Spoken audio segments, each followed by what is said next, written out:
ವೇದಿಕೆಯ ಮೇಲಿರ್ತಕ್ಕಂಥ ನನ್ನ ತಂದೆಯ ಸಮಾನರು, JDSನ ಕಟ್ಟಾಳು, ಆಪತ್ ಬಾಂಧವರಾದಂಥ ಕೃಷ್ಣಣ್ಣವರ ಪಾದಗಳಲ್ಲಿ ನಮಿಸ್ತಾ, ಈ ಕ್ಷೇತ್ರದ ಅಧ್ಯಕ್ಷರು ಗೋಪಾಲಣ್ಣವರಾದಮೇಲೆ ನಮ್ಮ ಪಕ್ಷಕ್ಕೆ ಒಂದು ಚೈತನ್ಯ ಬಂದಿದೆ.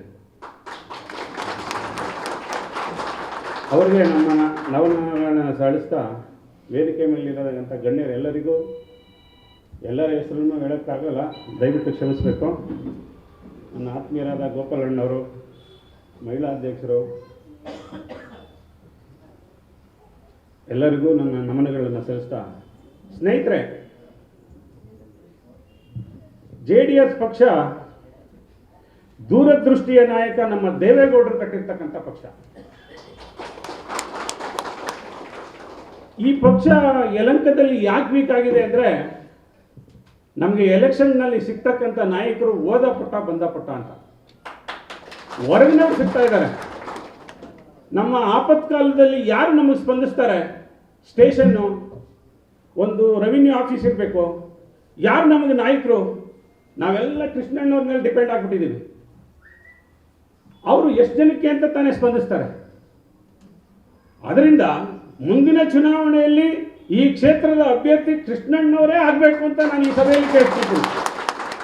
ಕೃಷ್ಣಣ್ಣವರು, ನಾನೇ ಈ ಕ್ಷೇತ್ರದ ಅಭ್ಯರ್ಥಿ, ನೀವು ಧೈರ್ಯವಾಗಿ ಹೋರಾಡಿ ಅಂದರೆ ಅವರನ್ನು ದೇವರ ಸಾಕ್ಷಿಯಾಗಿ 2028ಕ್ಕೆ ನಮ್ಮ ಕುಮಾರಣ್ಣನ ಜೊತೆಯಲ್ಲಿ MLA ಮಾಡೋದ್ರಲ್ಲಿ ಸಂಶಯನೇ ಇಲ್ಲ.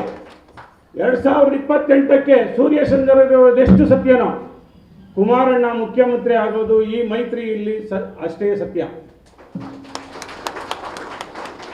ಕುಮಾರಣ್ಣನವರಿಗೆ ಅಧಿಕಾರ ಸಿಕ್ಕಿರೋದು ಒಂದು 20 ತಿಂಗಳು, ಒಂದು 14 ತಿಂಗಳು, ಒಟ್ಟು 34 ತಿಂಗಳು ಮಾತ್ರ.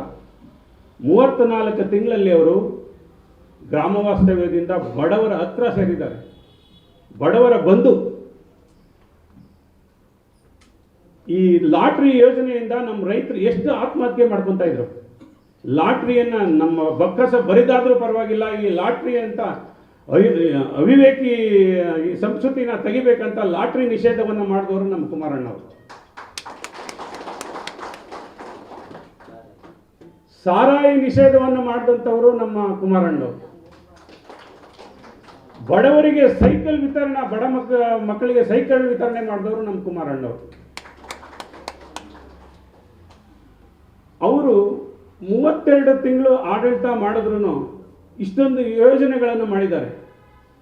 ನಮ್ಮ ದೇವೇಗೌಡರು, ನಾನು 10 ವರ್ಷದ ಹುಡುಗನಿಂದನೂ ನಮ್ಮ ತಂದೆನೂ ದೇವೇಗೌಡರು ಅನ್ನೋರು, ನಮ್ಮ ತಾತನೂ ದೇವೇಗೌಡರು ಅನ್ನೋರು. ಇವತ್ತು 93 ವರ್ಷದಲ್ಲಿ ನಾನು ಪಕ್ಷ ಕಟ್ತೀನಿ, ನಿಮಗೆ ಏನಾದರೂ ಒಂದು ಬುಡ ಮುಟ್ಟಿಸ್ತೀನಿ ಅಂತ ಓಡಾಡ್ತಾ ಇದ್ದಾರೆ. ಅವ್ರಿಗೆ ಅಧಿಕಾರ ಸಿಕ್ಕಿದ್ದು ಕೇಂದ್ರದಲ್ಲಿ 11 ತಿಂಗಳು ಮಾತ್ರ. ಅವ್ರ ಫೋಟೋ ಇಟ್ಕೊಂಡು ಬಾಂಗ್ಲಾದೇಶದವ್ರು ಪೂಜೆ ಮಾಡ್ತಾರೆ ದೇವರು ಅಂತ. ಪಂಜಾಬ್ನಲ್ಲಿ ಒಂದು ಭತ್ತದ ತಳಿಗೆ ದೇವೇಗೌಡ ತಳಿ ಅಂತ ಹೆಸರಿಡ್ತಾರೆ. ಕಾಶ್ಮೀರದಲ್ಲಿ ಉಗ್ರ ಸಂಘಟನೆ ಇದ್ರು ಅಲ್ಲಿ ಚುನಾವಣೆ ಮಾಡ್ತಾರೆ. ಒಂದು ಯುದ್ಧ ವಿಮಾನವನ್ನು ಪರ್ಚೇಸ್ ಮಾಡ್ತಾರೆ. ಇವತ್ತು ಪಾಕಿಸ್ತಾನನ ಬಗ್ಗು ಬಿಡಬೇಕಾದ್ರೆ ನಮ್ಮ ದೇವೇಗೌಡರು ತರಿಸಿದಂಥ ಯುದ್ಧ ವಿಮಾನದಲ್ಲೇ ಅವರನ್ನು ಬಗ್ಗು ಬಿಡ್ದಿದ್ದು. ಇಂಥ ಪುಣ್ಯಾತ್ಮರ ಮಕ್ಕಳಾಗಿ ಇವಾಗ ಮರಿ ದೇವೇಗೌಡರೊಬ್ಬರು ನಮಗೆ ಬೆಂಬಲಗಳಾಗಿ ನಿಂತಿದ್ದಾರೆ. ಯಾರು ಹೇಳಿ? ನಮ್ಮ ನಿಖಿಲ್ ಕುಮಾರಣ್ಣವರು. ಆ ರಕ್ತಕ್ಕೆ ನಮ್ಮನ್ನು ಸೆಳೆಯೋ ಶಕ್ತಿ ದೇವೇಗೌಡರ ಕುಟುಂಬಕ್ಕೆ ಮಾತ್ರ ಇರೋದು. ಅವರು ಮಾತ್ರ ಈ JDS ಪಕ್ಷದ ನಾಯಕರಾಗೋಕ್ಕೆ ಸಾಧ್ಯ. ಆದ್ರಿಂದ ನಾವು ಈ ಯುವಕ, 36 ವರ್ಷದ ಯುವಕ ಇಡೀ ರಾಜ್ಯವನ್ನು ಸುತ್ತಾ ಇದ್ದಾರೆ. ನಾವು ಒಂದೊಂದು ಹಳ್ಳಿ, ಒಂದೊಂದು ಬೂತನ್ನು ಸಂಘಟನೆ ಮಾಡಿ ಮುಂದೆ 28ಕ್ಕೆ ನಮ್ಮ ಕೃಷ್ಣಣ್ಣವ್ರನ್ನ MLA ಮಾಡೋ ಯೋಗ್ಯತೆ ನಮಗಿಲ್ವಾ? MLA ಮಾಡಿದ್ರೆ ದೇವೇಗೌಡರ ಜೊತೆಲಿ ಇರೋದ್ರಿಂದ ಮಂತ್ರಿ ಆಗ್ಬಿಡ್ತಾರೆ. ಆದ್ದರಿಂದ ಈ ಅವಕಾಶ ಕೊಟ್ಟಂತ ನನ್ನ ಗುರುಗಳಿಗೆ ನಮಿಸ್ತಾ, ಎಲ್ಲ ಬೂತ್ಗಳಲ್ಲಿ ಸಂಘಟನೆ ಮಾಡಬೇಕು, ಸೇರ್ಪಡೆ ಕಾರ್ಯಕ್ರಮಗಳನ್ನು ಮಾಡ್ಕೋಬೇಕು. ಯಾವುದೇ ಕಷ್ಟ ಬರಲಿ, ಕಷ್ಟ ಬರುತ್ತೆ, ವಿರೋಧ ಪಕ್ಷನೂ ಇಲ್ಲ, ನಾವು ಹೊರಗಡೆ ಇದ್ದೀವಿ ಅಂದಾಗ ಸ್ವಲ್ಪ ಕಷ್ಟಗಳು ಜಾಸ್ತಿನೇ. ಅದನ್ನು ಎದುರಿಸೋ ಧೈರ್ಯ ನಮಗಿದೆ. ಆದ್ದರಿಂದ ಅಂಥ ಸಣ್ಣ ಪುಟ್ಟ ಕಷ್ಟಗಳಿಗೆ ಎದೆಗುಂದದೆ ಪಕ್ಷವನ್ನು ಸಂಘಟಿಸೋಣ. 2028ಕ್ಕೆ ಕೃಷ್ಣಣ್ಣನವರನ್ನ MLA ಮಾಡೋಣ ಅಂತ ಹೇಳ್ತಾ ನನ್ನ ಮಾತನ್ನು ಮುಗಿಸ್ತೀನಿ.